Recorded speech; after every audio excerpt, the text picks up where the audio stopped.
નમસ્કાર દર્શક મિત્રો, સત્યમેવ જયતે લાઈવ ન્યૂઝમાં આપ સૌનું હાર્દિક સ્વાગત છે। મચ્છીપીટમાં પાણીની લાઇનમાં ભંગાણને પગલે ફુવારો સર્જાયો।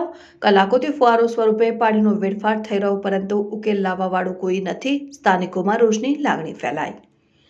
પાલિકાના કોન્ટ્રાક્ટરો દ્વારા પાણીની લાઇન નાખવાની કામગીરી નબળી રીતે કરવામાં આવતી હોવાનો વધુ એક પુરાવો સામે આવ્યો છે।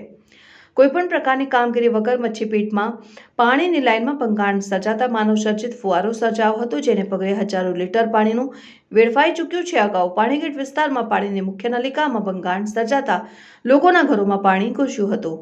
આમ વીતેલા એક સપ્તાહમાં એક વખત પાલિકાના કોન્ટ્રાક્ટરની કામગીરીની પોલ ખુલી જવા પામી છે।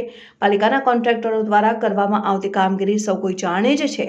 નબળી કામગીરી અવારનવાર ખુલ્લી પડતી જ રહે છે, ત્યારે વધુ એક વખત પાલિકાના પાણીની લાઇન નાખતા કોન્ટ્રાક્ટરની પોલ ખુલી જવા પામી છે। શહેરના મચ્છીપીટ વિસ્તારમાં આવેલા મુખ્ય માર્ગ ઉપર પાણીની લાઇનમાં ભંગાણ સર્જાતા માનવ સર્જિત ફુવારો સર્જાયો હતો। અચાનક ફુવારો સર્જાતા સ્થાનિકોમાં ભારે આશ્ચર્ય સર્જાયું।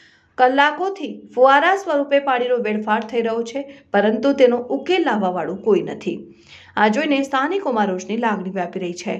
પાણીના ફુવારા પાસે કોઈપણ પ્રકારનું ખોદકામ કરવામાં આવ્યું નથી, તેમ છતાં અચાનક પાણીનો ફુવારો સર્જાતા લોકોના આશ્ચર્યમાં ઉમેરો થવા પામ્યો છે। આ સાથે જ વિસ્તારમાં ડ્રેનેજ ઉભરાવવાની સમસ્યા પણ છે, એનું આજ દિન સુધી કોઈ નિરાકરણ લાવવામાં આવ્યું નથી। હવે સ્થાનિકોને નડતા મહત્વના પ્રશ્નને કેટલા સમયમાં કામગીરી થાય છે તે જોવું રહ્યું। નોંધનીય છે કે તાજેતરમાં પાણીગેટ વિસ્તારમાં પાણીની મુખ્ય નલિકામાં ભંગાણ સર્જાતા વરસાદની જેમ પાણી ભરાયા હતા। કેટલાક ઘરોમાં પાણી ઘૂસી જતા તેને ઉલેચવું પડ્યું હતું અને ભારે મુશ્કેલી સર્જાઈ હતી। ત્યારે હવે આજે પાણીના વેડફાટની ઘટના સામે આવી છે। આમ એક સપ્તાહ જેટલા સમયમાં બે વખત પાલિકાના કોન્ટ્રાક્ટરની નબળી કામગીરીને પરિચય કરાવતી ઘટના સામે આવતા લોકોમાં રોષ વ્યાપી જવા પામ્યો છે।